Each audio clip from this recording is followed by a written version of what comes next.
Oh my god. You just give up.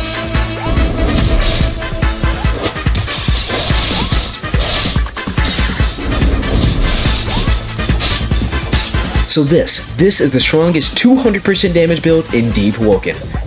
This build is, oh my god, it's the perfect build for dishing out damage in quick succession. There's no way you can lose fights with this build as long as you have good ping and are decently skilled.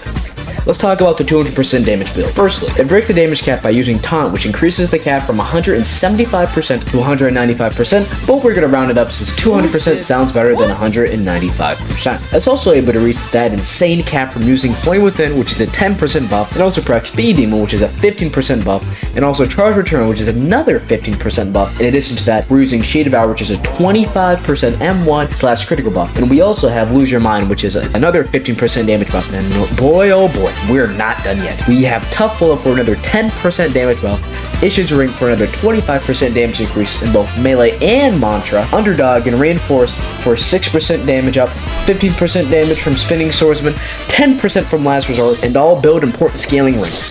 And finally, ending it off with Sulturian Titanite Armor, giving a safety net for the build if it takes too much damage with the 20% defense. But more importantly, it gives one last 50% damage buff. As you can clearly see, this build is uber juiced up, and this is only just the damage buff part of the build.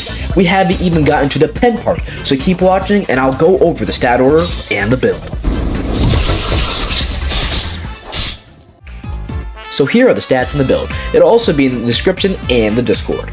So the first thing we're starting with is going to be Shrink, and the most important talents we'll be getting inside this branch are Champion's Regala, which gives us a 1.5x posture when we flourish for 10 seconds. Concussion, which will blind the opponent when we flourish them into a wall, which will help us start a quick and lethal combo to end the fight. Lose Your Mind, 30 Strength and 30 Fortitude, that gives us the 15% damage buff, Bulldozer to guard break the enemy dealing additional damage, Showstopper to punish the opponent when dodging, Piercing Blow to remove all armor resistances when we block break the opponent to maximize the damage, Charge Return to be able to get the extra elemental buffs from Flame Within, and the last two talents we're going to be getting are Shield Breaker, Unwavering Resolve in order to get a Million Piercer, which will remove the pen cap from 50% to an infinite amount that will allow us to cut through the opponent's armor without the need of Berserk. Our Scream and Broken Ankles are optional. The next stat we're going to be focusing on is going to be Willpower. It's the reeks of many buffs for this build that are too important to miss. You're going to need Neuroplasticity so we can get our extra mantra slot and reduced cost on our Flame Wisp. Next thing we're going to go for is Last Resort, which is a 10% damage buff when you're low HP. Underdog,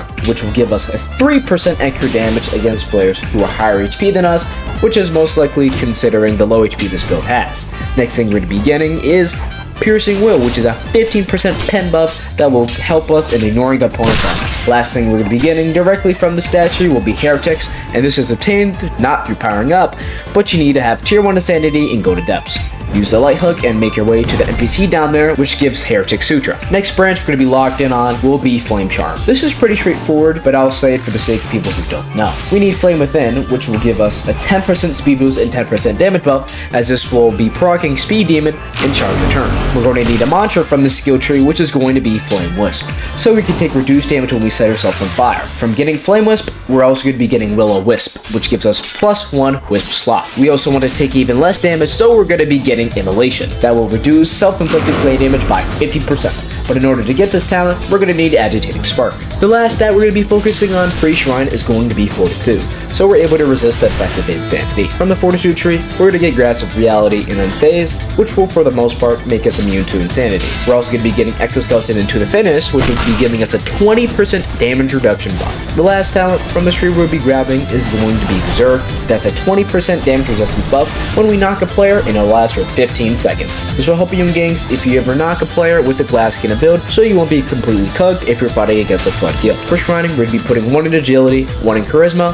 1 in shadowcast, and 1 in medium weapon. Once we shrine, the first thing to be putting your points in will be agility, as this is the most important stat here for these reasons. We're going to be getting observation and safety dance, and those talents will help us increase our dodge window when we roll cancel. In addition to that, we're going to be getting bear trap, and this will stop the opponent from running away or jumping when we use our critical, as that would be pretty annoying for them to clip through your critical. To add on to the agility talents, we're going to be getting Scaredy Cat and Endurance Runner, which will grant us the ability to get Condition Runner, as this talent grants us 300% health regeneration when we run, and this is extremely helpful, as we're getting 1 to 3% back when we're running towards our opponent and up to 75% of our health back when we're chasing our opponents. The last thing we'll be getting is Speed Demon, and it'll give us a 15% damage buff when we have a speed boost. And the final talent we'll be getting from the skill tree is Spine Cutter. Spine Cutter will allow us to deal raw damage on our opponent when we roll cancel behind our opponent and M1 their back. Moving on, we have Charismatic Cast, and this is the shortest skill tree in comparison to the others,